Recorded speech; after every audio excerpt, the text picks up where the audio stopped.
네, 안녕하세요. 중수투자자입니다. 이번 영상은 오늘 코스닥 지수가 엄청나게 많이 빠졌어요. 최근에도 좀 지수가 이제 별로 안 좋긴 했는데 오늘 이제 4% 넘게 좀 빠지면서 유난히 많이 빠졌죠. 그래서 제가 이제 가지고 있는 종목들을 비롯해서 여러 가지 그 이제 섹터, 반도체 섹터, 5G, 2차 전지 이런 섹터들이 전반적으로 다 안 좋았는데 이런 것들을 지금 다 현금화할 시점인지 아니면은 조금 더 끌고 가야 될 시점인지에 대해서 제 생각을 말씀을 드리겠습니다. 그냥 오늘 전체적인 평은 계좌 자체는 그렇게 좋진 않았는데 제 느낌에는 그렇게 안 좋지만 않았다라는 것이 제가 개인적으로 받은 그런 느낌이에요. 일단 제가 첫 번째로 그렇게 느낀 이유는 제가 이제 비중이 가장 많은 KMW가 그래도 지수 대비해가지고는 그런 나름 선방했다라고 그렇게 생각이 들어요. 다른 5G 종목들은 10% 넘게 빠진 종목들도 있는데 실적이 그래도 조금 어느 정도는 KMW가 받쳐주다 보니까 그렇게 많이 떨어지지 않았기 때문에 제 전체 수익률 자체는 크게 지수보다는 좀 빠지지 않았던 것 같습니다. 그리고 카카오라든가 그리고 제가 메디톡스를 한 500 정도 가지고 있었는데 오늘 이제 점상을 좀 찍었죠. 그래서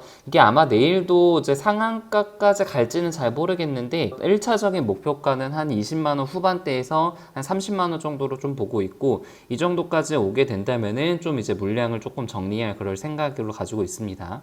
그리고 제 댓글에 수젠텍을 아직도 가지고 있냐라고 질문을 주신 분도 있는데 그때도 말씀을 드렸듯이 저는 이제 다른 종목을 사기 위해서 약간 부분 좀 매도를 했고 오늘 이제 비중은 계속 가지고 있어요. 그래서 제가 2차 확산이 지금 이렇게 빨리 될 거라고 예상을 해서 가지고 있었던 것은 아니지만 아무튼 이제 글로벌적으로 가을이랑 겨울이 되면은 인플루엔자랑 겹치기 때문에 진단키트는 이제 반드시 필요할 수밖에 없는 그런 상황이에요. 그래서 좀 단기적인 실적이 좀 기대보다 잘 안 나와서 이렇게 과도하게 좀 빠졌다라고 생각이 들고 그리고 최근에 하락한 것은 어떤 신용 물량들이 좀 털리면서 좀 추가적으로 하락한 그런 측면이 있다고 생각이 들거든요. 그래서 계속 좀 가지고 있었던 거고 오늘 다행히 좀 20% 넘게 좀 상승을 해줬습니다. 그래서 저는 일단은 대부분의 종목들을 이제 많이 팔지는 않고 일단 홀딩하는 그런 전략을 좀 가지고 있었고요.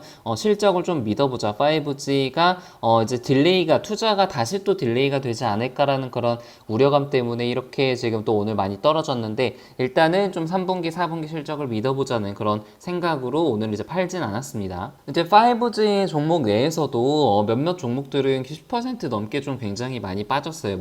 솔리드는 13% 정도 빠졌고요. 서진 시스템도 한 11% 빠졌는데 이런 종목들의 이제 공통점이 2분기 실적이 굉장히 좀 잘 안 나왔다라는 거예요. 2분기 실적이 잘 안 나왔는데 지수는 이제 선 반영이 돼서 미리 이제 한 2배 넘게 오른 그런 측면이 있었던 거죠. 근데 또 재밌는 거는 에이스테크도 실적이 굉장히 잘 안 나왔는데 5%도 빠지지 않았어요. 그래서 이게 에이스테크가 지금 앞으로 더 갈 가능성이 있다는 그런 생각이 조금 더 들었습니다. 오늘 이제 차트를 좀 보면서요. RF텍 같은 경우는 이제 장 초반에는 상승 한 3% 넘게 6%까지 상승을 했었는데 장 막판에는 이제 지수가 많이 떨어지다 보니까 4%까지 하락하긴 했는데 아무튼 이게 지금 바이오 산업도 괜찮고 5G 산업도 잘 나오기 때문에 추가적으로 계속 상승할 가능성이 있다고 생각이 들어요. 그래서 일단 오늘 차트 자체는 21선도 깨면서 굉장히 차트적으로는 안 좋은 그런 모습을 좀 보였어요. 그래서 이게 최근에 좀 지수랑 주식 자체가 좀 과열 구간이라고 생각이 들게 했는데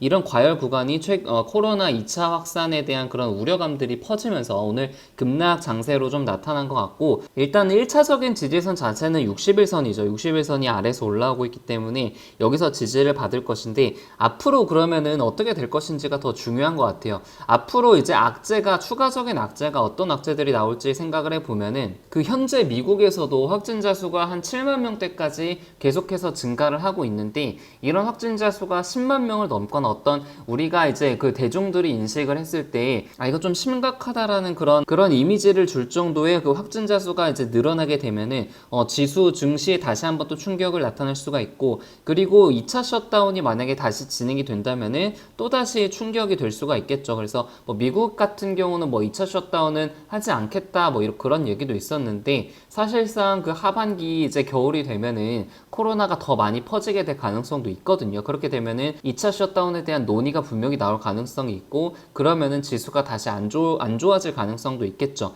그래서 이런 것들에 대해서 추가적인 악재가 나올 것들에 대해서 좀 염두를 해야 되고, 만약에 지수가 굉장히 좀 안 좋은 그런 흐름으로 좀 보이거나 아니면 추가적인 상승 동력이 잃어버린 경우에는 조금 현금화를 좀 더 많이 해야 될 가능성도 있다고 생각을 하고 있습니다. 뭐 아직은 지금 완전히 쫄 필요는 없다고 생각을 하고 있는데, 그것보다는 조금 더 조심을 해야겠다 정도로 조금 정리를 할 수 있을 것 같습니다. 영상은 여기서 마치도록 하겠습니다. 이상입니다.